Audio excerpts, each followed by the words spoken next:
It's your boy Conserviz34, and today I wanted to share some of my thoughts and opinions on what happened yesterday evening. Going to see some March Madness action, the NCAA tournament first round here in Hartford, Connecticut, and I want to talk about my experience personally waiting in these lines, who I think is to blame, and who I think shouldn't be blamed so much for it. So, just to give you some background, I typically do reviews about concerts here. A little bit of sporting events footage here and there on this page is very rare, but I love concerts. I love sporting events. I live in the Hartford area, so I love going downtown to Hartford, and if there is something that is interesting, I will go and see it and support it. I've been to everything in Hartford, of every type of variety you can think of. I was 6.5 at the last Whalers game. I was at the first Hartford Wolfpack game, and when they opened up their inaugural season after the Whalers left. I have been to Elton John's final show ever in Hartford at the XL Center. I have seen the Grateful Dead spinoff Dead and Company. I've seen J. Cole there. I graduated there going at Eastern Connecticut State University. I go to UConn hockey, UConn women's basketball. I was at Brittany Griner's last game, regular season game against UConn, where there was a sold out arena, and unfortunately Baylor beat UConn. I've been to a bunch of big men's games, tournament games, the AAC tournament. Anything you can think of, I've been to it there. I've been to trade shows there. I've been to different things underneath the XL, different fairs and expos. So I love Hartford and I love supporting events. I go to different things in the North Meadows. I went to Farm Aid this last fall, which was a big event again for Hartford. So I've seen it all. I've also been to the NCAA tournament for the Sweet 16 Elite 8 weekends. I went to go see UConn in 2014 for the Elite 8 game where they played Michigan State. I was there for that game, and then I went to Kansas City 2 years ago, 2017. Went to both sessions for the NCAA Regional back on business at my previous job. So I've been to NCAA tournament matchups, and I've also been to everything you can think of in Hartford. So with that said, when I got downtown last night, session 2 was supposed to start at 7:20. I'm driving in on 91, and they're still playing the Murray State Marquette game as I'm driving downtown. So that was the first concern. I get in and I park by the ballpark. By the way, $10 parking, you can't beat that for a tournament. I mean, it's $7 for UConn hockey. I have season tickets for that. So they have very affordable pricing. I was all excited. Pick up my tickets at the StubHub pickup location, and I get to the XL Center about 7:15-ish. I see people everywhere. Murray State fans, happy. Marquette fans, like, whoa, who beat us?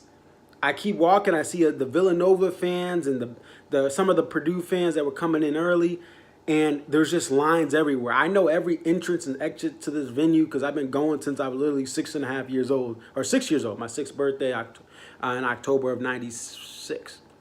So I get in here, and there's lines everywhere. The main entrance, there's no way I'm getting in there. I check every entrance around, and I decide to go to the Church and Ann Uccello intersection and go there. I'm in line from 7:15 to about 7:40, 7:45-ish. I mean, not even, I don't get to the gate to get my ticket scanned until 7:45.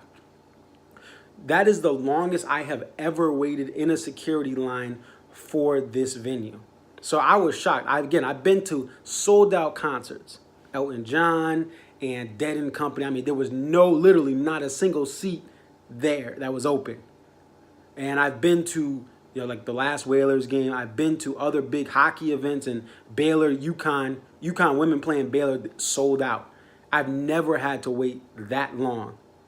So I was shocked. But when I look at everything, who is to blame? It really is the NCAA. Okay, because what happened is there are 14,000 fans or so towards the end of this Murray State Marquette game. Some of the Vermont fans were trickling out early. Some of the Florida State fans were trickling out early, and I saw them as I'm parking.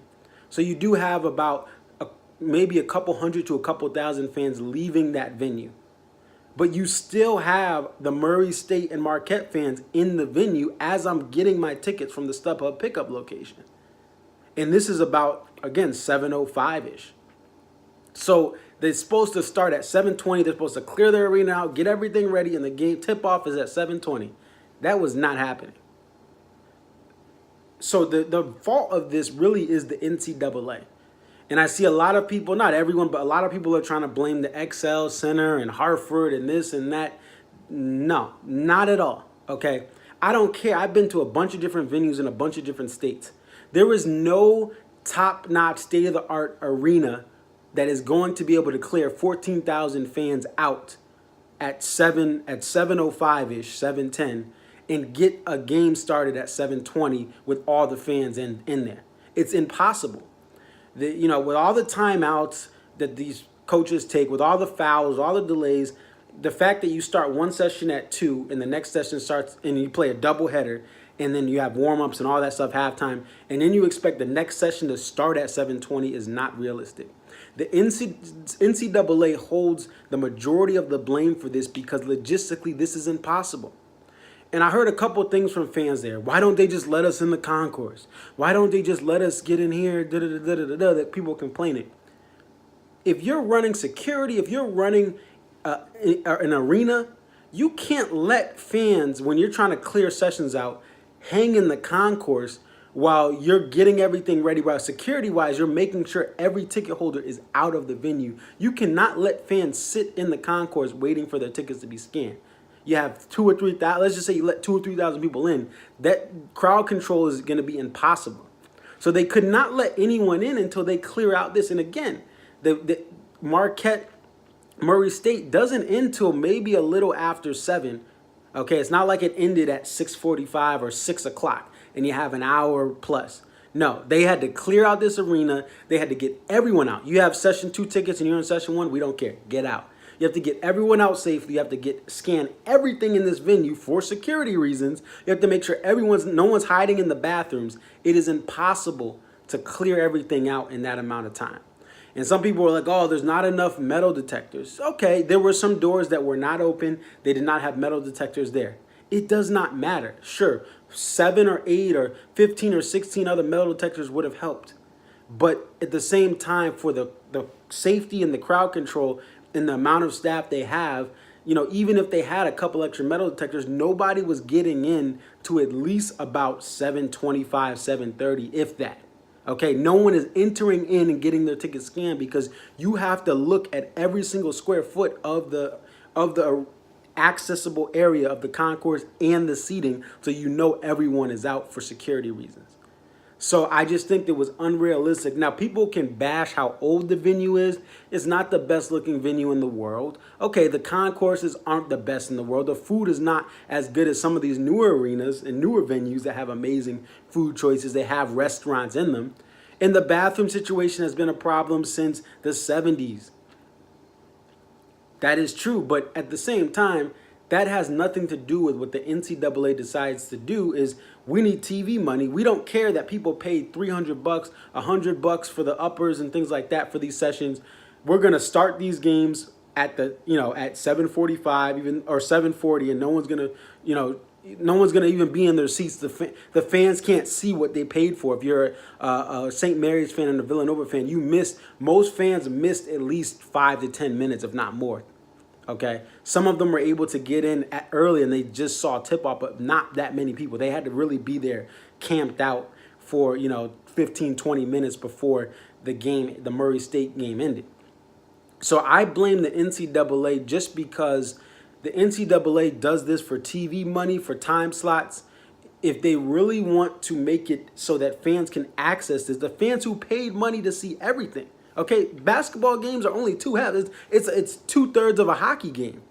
And if your team is playing, you have 4 different periods or 4 different halves, and you're missing 10 minutes out of one half and you paid $300, that's a loss on your money, especially if you're a Villanova or St. Mary's fan. So that's on the NCAA saying, well, we need our TV money. We need our TV slots for ratings. We don't care about the fans waiting outside in Hartford.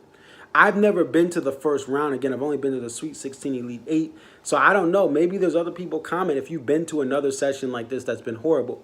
But the problem was the timing of having the session so close, knowing you're going to have fouls, you're going to have possibly injuries, you're going to have all these commercials you have to use for unless so your advertisers are happy.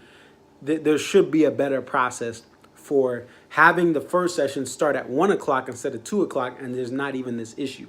But 1 o'clock is too early, and we got all these other games here and there. Like that, they're gonna say that. But the NCAA needs to change this. Also, the NCAA should assist with helping for preparing for these situations. You know, NCAA doesn't do much. When you look at what the Super Bowl does, how much they invest in the site, and how much the NCAA is not investing in to the Minnesota Vikings stadium. Like the Minneapolis is paying for a lot of the stuff they have to do to make this venue ready, because the NCAA is like, oh, we don't have enough money. Like where football, they just throw millions of dollars into Atlanta into a new venue in Atlanta to have it ready, have things ready. They put their money where their mouth is. NCAA says, hey, host city, you're gonna take the loss. You're gonna eat all this stuff. You have to make seating towards a basketball court at the 50-yard line. Like you have to create all these different risers. They throw in like a couple $100,000, but that's not going to do anything. But that's my side of the story. Everyone has their own opinion and thoughts, but as someone who goes to these different type of events, 20, 30, 40 times a year, live events, concerts and sporting events, I just don't think it's logistically possible. You can't blame the XL Center. You have to blame the NCAA. That's all I got for today. It's your boy ConcertViz34 at ConcertViz34 on Twitter, on Instagram. Thank you to the Hartford Current, who I was able to speak with someone earlier. I don't know if my content is going to make anything as far as an article, but I was able to share my side of things with them earlier today. And I really hope that this is a learning experience. The NCAA doesn't change much, but they really should change this whole idea of 2 sessions at the same venue in the same day, 4 total games, and you have to clear thousands of fans out, get thousands of fans in, and there's nothing like it in any sort of other scenario outside of this NCAA first and second round weekend for the first round games. That's all I got for today. Peace.